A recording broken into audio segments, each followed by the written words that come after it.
What's going down, YouTube? Ready to rock this letter F?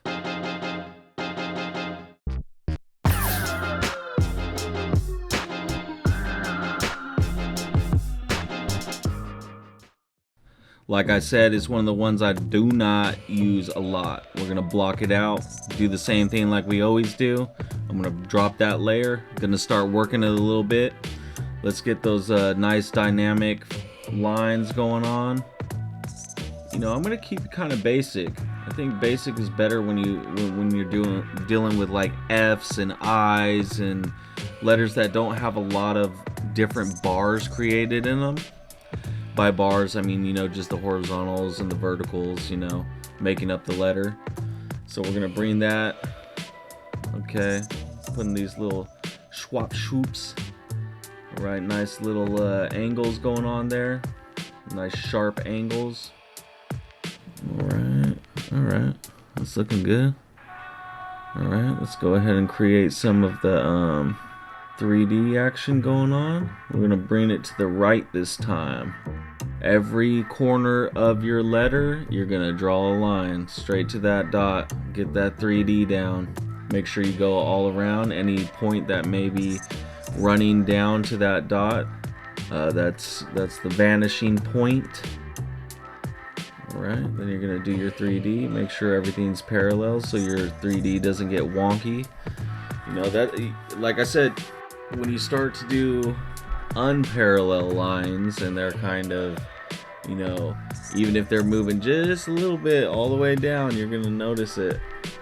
You know, nobody's perfect. Nobody's doing perfect 3D unless you're drawing like buildings or something and you got rollers and a bunch of different stuff. I mean, but when you're creating letters, especially if you're doing black books, if you're doing sketchbooks, if you're doing paintings, any of this stuff, I mean, you're using pencil, you're not sitting there right down on the paper, you don't have a roller. You know, even when you're using the shift click, I mean, those will get straight lines, but they're not spot on, and they're kind of, you know, the line width changes and varies, and you know, you still got to draw it. All right, we're using like that mud pie color again. I don't know, it seems like a lot of my colors come up in different forms one way or another, but this can also be considered gold. This kind of looks like a gold color, you know, maybe before it's been cleaned by the jeweler, but a nice little gold color. You know, most of the time I'm freestyling. You know, I don't have a game plan. I just like to play with the colors and see what I can make of it. So right now these two goldish colors are going to be clashing next to each other. I mean, they're not really clashing, they're flowing. You can see a big difference from the different colors though, so they're really going to break up this outline. Just kind of going in with some design, you know. In my head, I already know when I'm doing these designs which part I'm going to keep dark, which part I'm going to keep light, so I kind of, you know, I start off with just the lines, but in my head I kind of have a general idea of how I want my designs to look. Like I said, none of this is scripted. I'm just trying to draw and make these letters come to life. That's all I'm doing. The only time you don't have this much freedom is if you're working with straight pen. But like I said, one of my favorite things is still rocking those Prismacolors.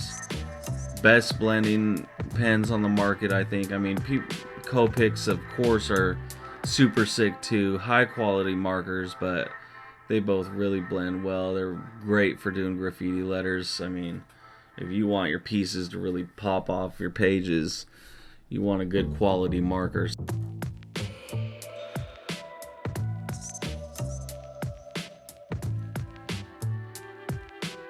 Alright, so I'm going through, just using those two colors. You can see I'm putting in these little designs. Gonna hit this 3D. I'm kind of, this time I'm definitely going towards the hotter scale. So now these are kind of opposite sides of the wheel.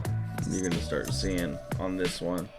Not quite sure what I'm gonna do for the background, but for the time being, we're using the colder side with a little bit of the warmer for the 3D. thinking about just doing shadow kind of on this 3D. We'll see how it looks when I get done with just the shadow, if we want to add something. But you're really giving it depth when you start messing around with different colors and different ranges within that color. You can really start making things pop. Highlights make it pop, shadows make it pop. Just clashing colors will work with each other sometimes. Yeah, see, so basically I'm just doing this shadow. I mean, it's looking pretty, it almost looks like some sort of naturistic F, like this thing lives out in nature. See a little blue jay freaking land down on there with a little worm for his little blue jay kids, squawking, pecking for the worm. It's looking fresh. You might see this in Minecraft somewhere. Alright, gonna use an oval this time. Still staying warm, I think. Just gonna go extreme warm. There we go.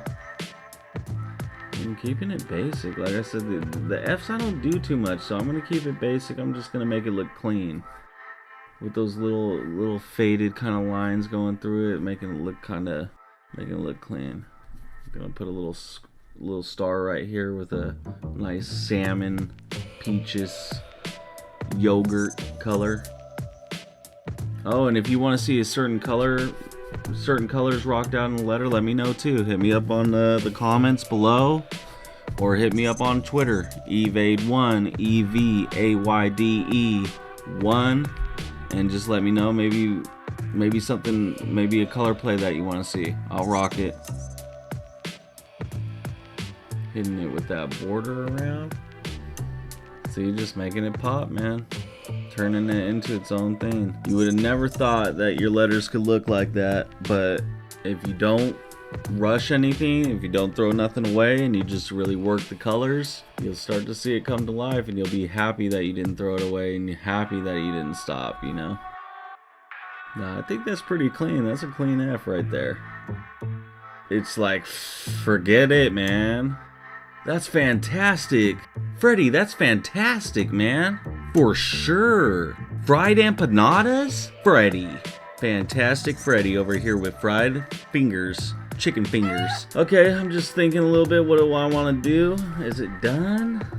I can't tell you how many times though, starting out when I didn't have Photoshop, when I didn't have any digital means of creating art, how many times I would get to the end of the piece and just overwork it to the point where there was no saving it. It was too far gone. I overworked it, end up throwing it away. So practice makes perfect, man. But definitely if you're using Copics or Prismacolors, make sure your drawing is good enough to use them on, because those things are not cheap.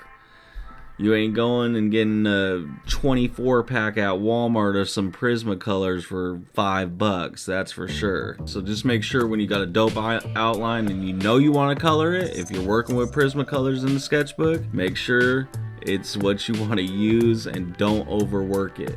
Don't overthink it. So as you can see, I put a little bit of cracking through the 3D. I think it brings a little bit more life to it. Didn't get really too crazy inside the greens of the letter. Just kind of a couple sharp angles in there, but keeping it simple, keeping it basic for the letter F. I hope you enjoyed it. If you got a comment, leave it below. If you got a color palette you want to see, let me know. And I want to see your progress, and I want to see what you're busting with these tutorials. Hit me up on Twitter, EVAYDE1. Holler at me. See you next time. Peace.